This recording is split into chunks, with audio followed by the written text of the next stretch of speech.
আসসালামু আলাইকুম ও রহমতুল্লাহ। দর্শক, স্ক্রিনে একটা ফ্রিজ দেখতে পাচ্ছেন আপনারা, ডবল ডোরের স্যামসাংয়ের। ফ্রিজটা অনেক দামি। এই ফ্রিজগুলা 1.5-2 লাখ টাকা দাম। এর যখন বিটের পাইপ লিক হয়ে যায়, এর ভিতরে দেওয়া আছে লোহার পাইপ।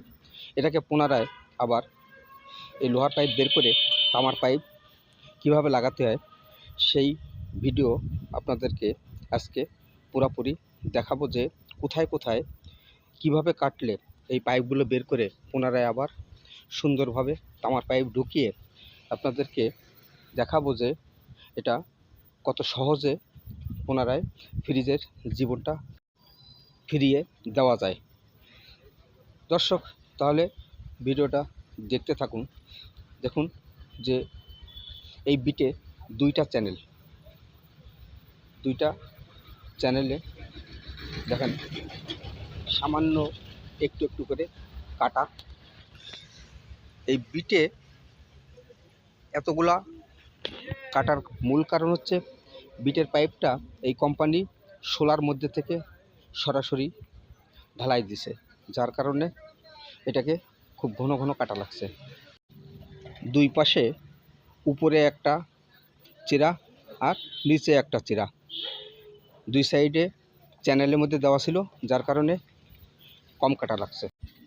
স্ক্রিনে আপনারা যে গোল চিহ্নটা দেখছেন, এটা হচ্ছে ছাদের উপর থেকে আপনার বিট পাইপে যে দুটো পাইপ নামছে, দুই পাশ থেকে এসে ঠিক ছাদের মাঝখান বরাবর সামান্য একটু জায়গা কাটা হয়েছে। বিট পাইপ 35 ফিট সমস্ত জায়গায় ফ্রেশ ছিল। দেখেন একটা জায়গায় লিক।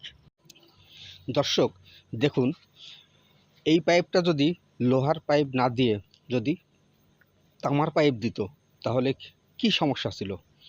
না 2-4-5 হাজার টাকাই বেশি হতো। এটাই দুঃখ রয়ে গেল।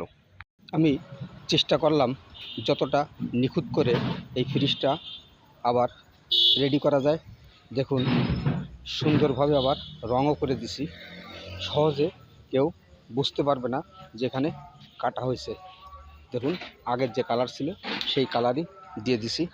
আশা করি ফ্রিজের জীবনটা আবার নতুন করে পেল। আপনারাও চেষ্টা করবেন এভাবে। ফ্রিজের বিট পাইপ যখন নষ্ট হবে তখন পিছনে কন্ডেন্সার না লাগিয়ে চেষ্টা করবেন এভাবে করার জন্য, তাহলে পার্টিরও ভালো হবে, আপনারাও তাতে 2 পয়সা পাবেন। ভিডিওটা যদি আপনাদের ভালো লাগে বা কারো কাজে আসে, তাহলে আমার পাশে থাকবেন। আমার চ্যানেলটি সাবস্ক্রাইব করে নিত্য নতুন ভিডিও দেখার জন্য আপনারা অপেক্ষা করবেন। আমি আপনাদেরকে চেষ্টা করব নিত্য নতুন ভিডিও দেওয়ার জন্য। আজ এখানে শেষ করলাম। আসসালামু আলাইকুম ওয়া রাহমাতুল্লাহ।